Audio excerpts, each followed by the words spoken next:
hot in Bengaluru's housing market? What's selling? How are prices moving? And what are some of the future growth corridors in this sought-after IT city? Welcome to the Property Show. And if you're looking to buy a home in Bengaluru, get ready to note down some insights. Joining me today, Abhishek Kapoor, CEO at Purvankara, Samir Jasuja, founder and CEO of PropEquity, and Srinivasan Gopalan, chairman, Unitern Advisors. Gentlemen, thank you very much for joining me. And of course, the first question goes to the developer who has the hard job of selling. Abhishek, how have sales been in the first quarter, April to June? Last year, Purvankara reported 9% increase in sales booking. And the reason I ask the question with a little bit of skepticism is because there seems to be some nervousness with respect to IT and startup jobs now. Thank you, Manisha, for having me on the show. So from the developer's point of view, I think the numbers are generally looking very, very good. The last quarter for us has been fantastic. We have shown 64% growth year on year in the last quarter without any new launches. So we did about 513 crores. And when you say it was 9% last year, actually it was 51% for under construction and new launches. In fact, our ready to move in inventory, because we ran out of it, it's got sold out. In fact, that dropped by 67%. So as far as new launches were concerned and under construction was concerned, it grew by 51% last year. And this year, already in the first quarter, we have shown growth of about 64%. I kind of don't agree with this nervousness on the IT piece. I'll tell you the reason why. The numbers say it all, first of all. And another report that was published very recently by a consulting firm said that we are already on a half-yearly basis over 20,000 units in a market which has seen at peak between 40 and 50,000 units a year. So we are already getting back to far ahead of our pre-COVID levels and in fact on the peak levels of earlier absorption years, which was in 14, 15 and 16. So overall, I think the market's doing very well. IT space take up as well as the RFPs which are out there in the market have gone up. They are projecting that we will cross the pre-COVID levels of 14 million square foot this year in terms of commercial absorption, IT space absorption. And a lot of people are now back in the city because of the schools reopening. They were all staying here. They'd gone back to their hometown. So a lot of people are back in the market. So overall, I think, I think the business is doing good. Okay. Samir, the data that we've received from you, which is PropEquity, essentially shows that, look, right now, at least Bengaluru seems to be away from the heydays of 2016. The numbers that we saw of peak sales in 2016, and because Abhishek mentioned, I must bring that number up, was 63,000 units. Where do you think 2022 will land? Because previous years as well, last year was a recovery year. Everyone realized the value of a home, but Bengaluru ended at about 25,000 units, if I'm not mistaken. But yeah, take it on the data. What are you seeing? Yeah. So, Manisha, definitely Bengaluru has done much better compared to last year. We've just released the April to June numbers. The numbers say that 8,457 units have been launched in the last quarter and about 12,000 units have been absorbed. So, like the other panelists suggested that numbers have been very good in terms of sales. That has been a fact. We're reaching an annualized number of 50,000 units on that, which is very, very good. In addition, we have 10,000 plots that come up in Bangalore every year, or more than that, between 10 and 12,000 units of plots. So overall, the supply is 18,000 units, or you can say 12,500 units a quarter. Adding the plots also onto it. We are still far away from the peak numbers. That was because of the consolidation of developers. And that will take some time because the branded developers are doing very well and they are launching a good amount of inventories coming into the market through them.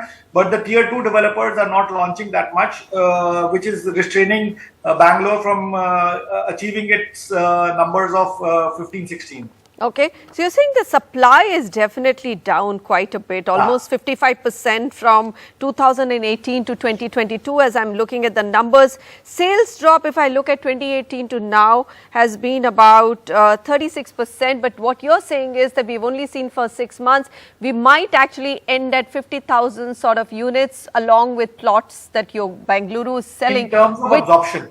in terms of absorption. So, and the peak was 63,000. So, 50,000 versus 63,000 is what we are looking at.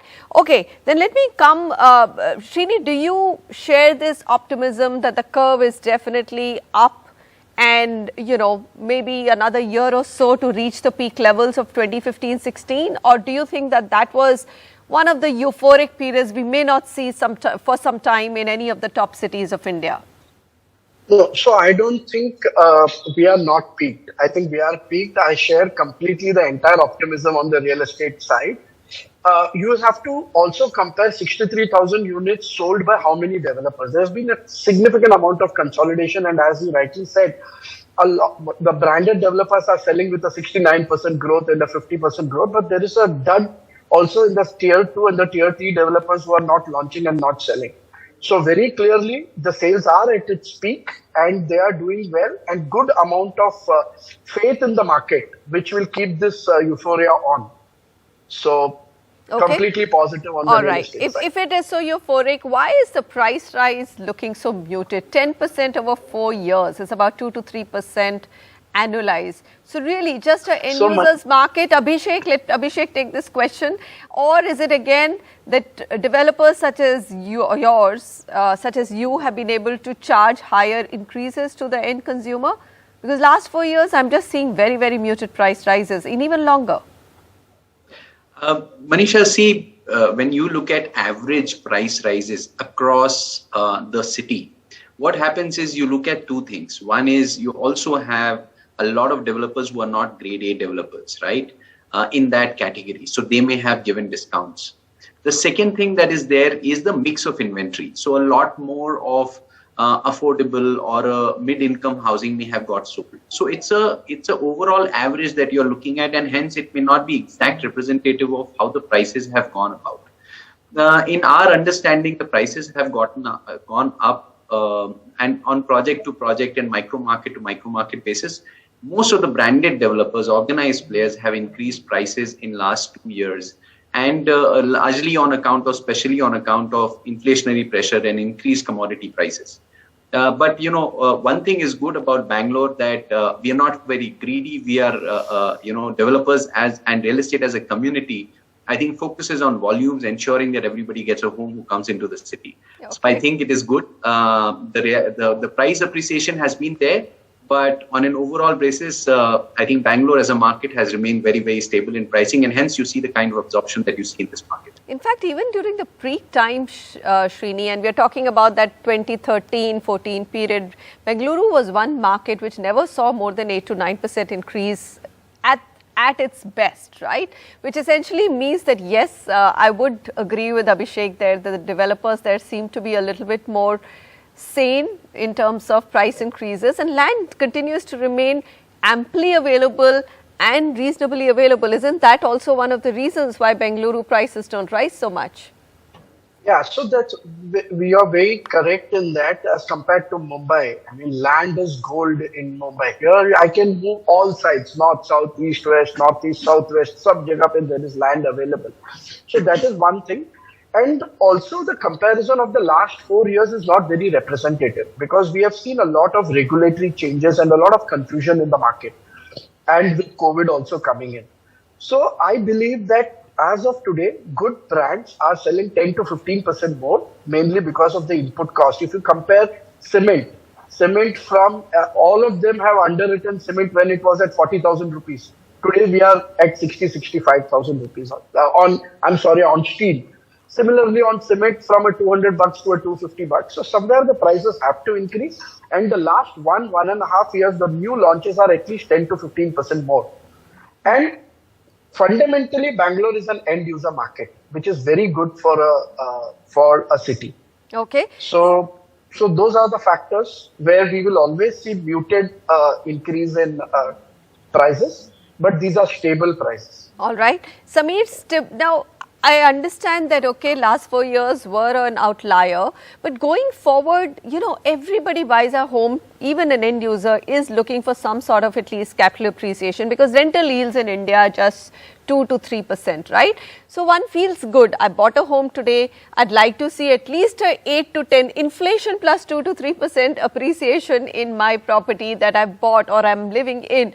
Do you think that's possible in Bengaluru, or is that asking for too much, looking at the supply? It is possible. There are certain pockets in Bangalore, like the ORR Bengaluru side, or if you look at the Hebel side, their price appreciation has been around 10%, also especially of branded developers.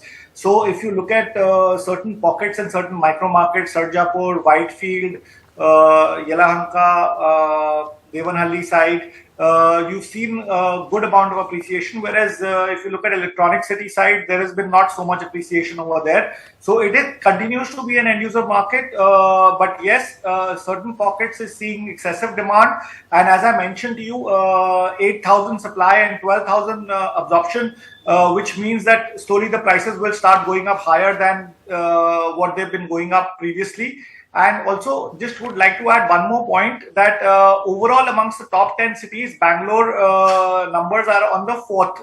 So Bangalore is 4th in the top 10 cities of India in the recent quarter. So it's not been that bad with respect to absorption and supply, where certain cities have seen supply, almost negligible supply like the NCR market.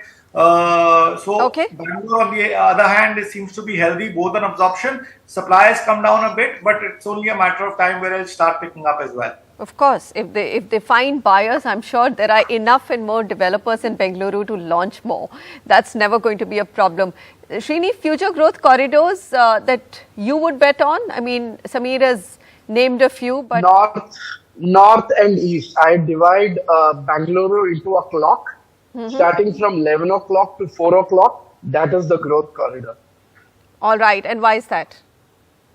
Because I think there is significant amount of infrastructure which is happening on the north, and the most of the international schools are between the north and the east. And so east is Sarjapur and north is what? North is towards the airport, new airport. Yelahanka, the new airport. Yelahanka, Devanhalli, where he mentioned that the prices have gone up by 10 to 15%. Right. So not only that, now there is a new category where all branded developers do, which is plotted development, so that the return on capital is faster, right? So these are the places where the growth corridor is. The infrastructure is beautiful in the north. You have close to 20 million square feet of IT space coming there. And Manisha, I reiterate that the infrastructure in the north is beautiful as compared to any other place in Bangalore. Right, the metro. I'm so happy to hear that, Srini.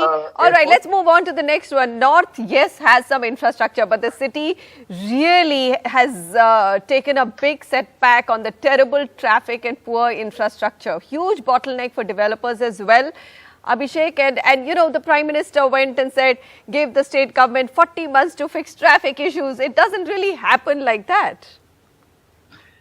See, I think two things that are really happening that's really good for Bangalore. The metro work is going on full swing now. In fact, the extension to the north, more and more lines are getting activated. So as that happens, and of course, the city has undertaken the whole initiative of becoming a smart city.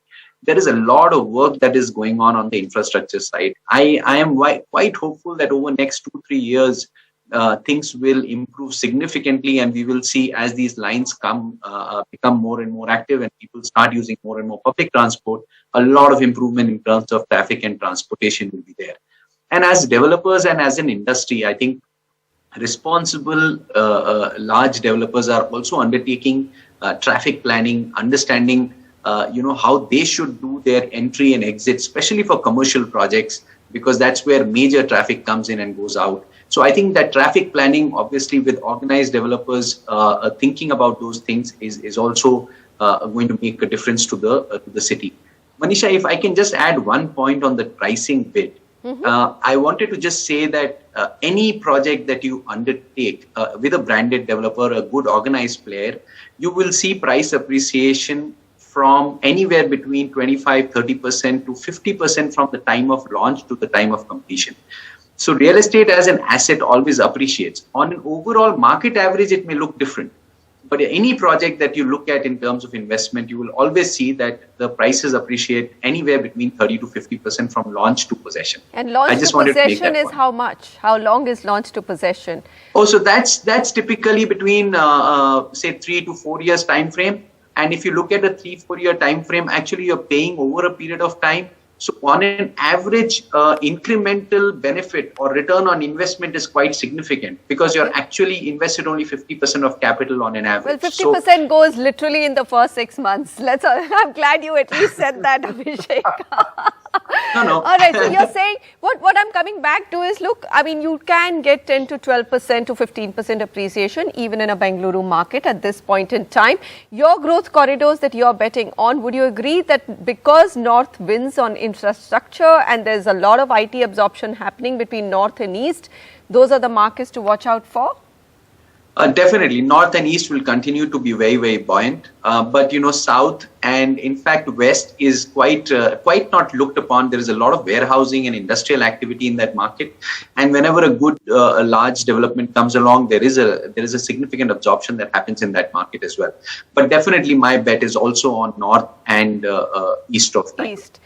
All right, Srinivasan, Abhishek and Samir Jasuja, thank you very much for joining me and giving us those insights on Bengaluru market. When we come back, we bring you a simple property explainer on what the latest 18% GST on rental housing even means and who will it impact, if at all.